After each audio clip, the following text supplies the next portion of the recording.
In 1977, college dropout Marty Rathbun became interested in Hubbard's Church of Scientology. I had left college. I was going to travel around the world and write novels and books and find answers. I dropped out of university in the summer of '77. I wanted to live a life of adventure, and I wanted to find the answers to the world. I was doing a lot of traveling. I was hitchhiking up and down the coast, and I was working in agriculture to finance it. I was living my dream. With a family history of mental illness, he'd just discovered his brother had been sectioned. My brother was diagnosed as schizophrenic, and my father called me at the end of the first summer I was out and told me my brother got institutionalized again, and I encountered Scientology during that ordeal. I called my dad. Hey, Dad, it's Mark. What do you mean? He told me that my brother, Bruce, had gotten into some kind of altercation and was arrested, and he was committed to a mental institution. My dad was very distraught, and it was devastating for me, too. All right, bye. So I decided to hitchhike up to Portland and see what I could do about my brother, find out what was going on. I arrived at the hospital the first time in the evening. You know, it's all dark and quiet. My brother, he's unconscious, and I tried to stir him. Bruce, wake up. I finally got him to open his eyes. And when he looked at me, it was just this hollow look. There was no even glimmer of recognition. It was kind of frightening. They had given him chemical straitjacket, drugs designed to immobilize unruly and psychotic patients. What have they done to you?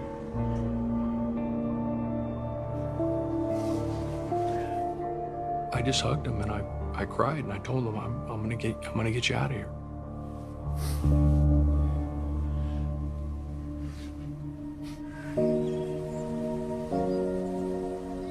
It was weeks before he came back out again. I found an apartment, and my brother came to live with me. You know, I tried to get him interested in life. When I was a young child, my mother committed suicide by jumping off the Golden Gate Bridge. When my mother died, Bruce took me under his wing and watched out for me. Now, I felt like it was my turn to look out after him.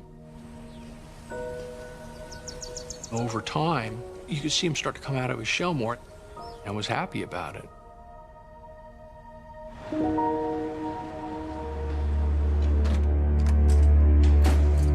Bruce? I come back one day, and he's not there. Bruce?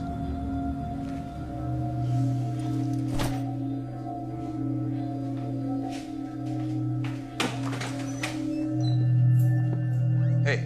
Hi, Mark. You see my brother? I find out he's been recommitted. What? He'd taken some kind of recreational drug, got himself into a state, and wound up back in the hospital. It was a devastating blow. I'm bending over backwards, trying to help him out, and the moment I took my eye off him, he was off doing drugs. At that point, I was ready to give up on him. And so I just said, screw it, I'm done with this.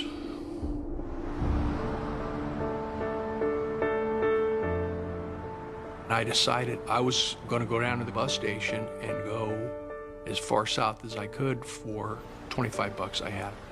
And I walked by the Scientology Center. How are you today, sir? May I stop you for just one moment? One of the street recruiters began to tell me about Scientology. I really didn't have an interest in it, but then I saw the book. It was Dianetics, the Modern Science of Mental Health, and I thought, mental health, that's exactly what I'm dealing with. It's an alternative approach to mental health. We talked back and forth, and I told him a little bit about my brother. It goes along very well with our course that we are giving at this time. He said the introduction communications course was $50, and I told him I only had 25. You know what? That's fine. I literally just ended up giving him everything I had. John, nice to meet you. Nice to meet you. but it got me into that course. And I had decided that maybe their basic communication course might help me be able to confront that situation better and be more effective at it. And just the idea in Scientology that the Scientology being against psychotropic drugs, was that, and psychiatry in general, that was resonating with you as well? I had no idea about them being against psychiatric drugs or anything like that. Literally, step one was to try to increase my own ability to confront another person and to be able to communicate better, because it was very difficult for me to communicate with him and with the administrators and everything else in that state. Thank you so much for coming. Let's get started with today's lesson. It was a very upbeat place. Thank you for coming. Please have a seat. All the people sort of my age and had similar backgrounds. Hey, guys. So I started talking with my supervisor about what I was going to do about my brother. Thank you for your honesty, Mark. It's good to get it off my chest. The mental health system is telling me there's no solution for my brother. I thought maybe Scientology was an alternative. And this to me was life and death. See you again soon.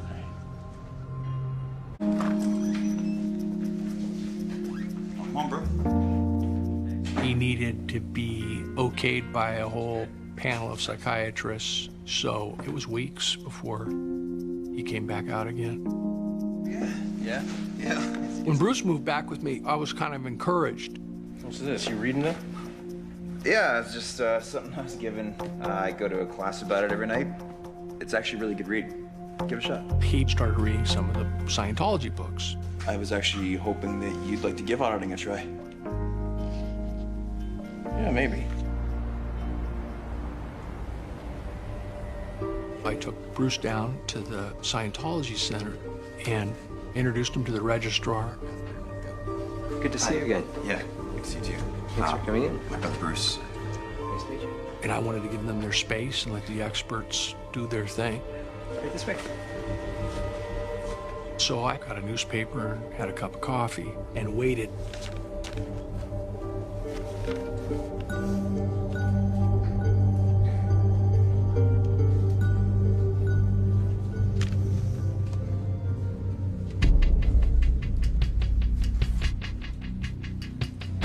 Suddenly I see this figure flashing by, and it's Bruce, and he's heading out of it like there's a fire in the building. Hey, Bruce.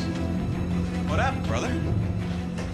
And I run up to catch up with him, and he's just walking in a fury. He just wouldn't talk. Stop and talk to me for a second. And I'm like, Bruce, man, what happened, brother?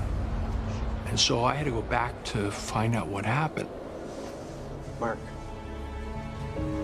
What did you say to him? I was told that Bruce couldn't receive auditing because he had an institutional history. I told you he had mental illness before I brought him in. And he said Scientology had a long-standing policy to not accept people for counseling who had an extensive psychiatric history. I don't care about your stupid policy! And I had been leading Bruce to believe there is still hope. And he's told, there's no hope for you.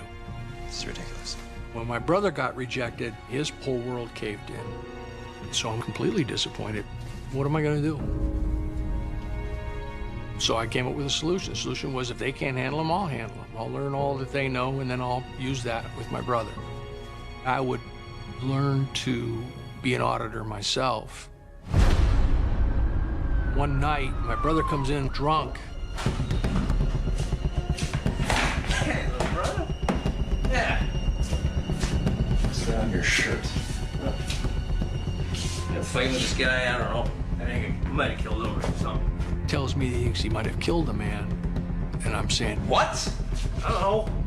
You think you might have killed somebody? No. I start inquiring about it. And the more I inquire, the more uptight he gets. I'm trying so hard to help you! I've been trying hard my whole life! You're not trying hard enough!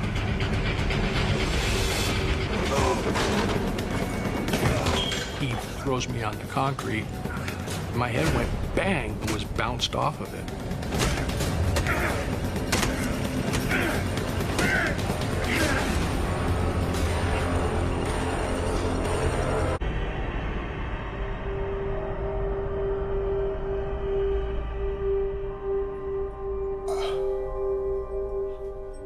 When I came out of it and had blood coming from the back of my skull. And I realized my brother might have put my lights out forever when he jumped me. That was a tough moment. I felt very much alone. I talked to my auditor about what happened. And I hate to be the one to say it, but I have to. Your brother is an extreme case. And She tells me that as long as I'm connected to him, I'm going to continue to be messed up. what might be best for you to move forward positively is to cut ties with him. I was desperate. There was nowhere else to go with my brother. I didn't know what to do. Around the same time, a Sea Organization recruiter comes to the Scientology Center.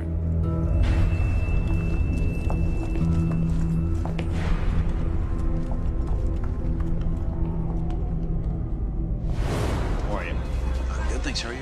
Mark, before we get started, I wanted to apologize. The recruiter told me he's heard about my brother and he's very apologetic that they couldn't do anything about it. And he's really an impressive talker. Able to treat him. I'm being told that not only are we going to be dealing with my brother, we're going to deal with mental healing on the entire planet. All that mattered to me was to try to mend my family. And so I was in. You can go in there and sign that contract right away. Let's go. Excellent. Let's do it. The SEER contract is for 1 billion years, which I took to be a symbolic thing, that it's a lifetime commitment. I didn't think twice about it. I thought, life is not worth living if I can't salvage what's left of my family. And so I signed the contract. Mark, welcome to Sea Org. Thank you. And off to LA I went in January of 1978. That's how I got into Scientology.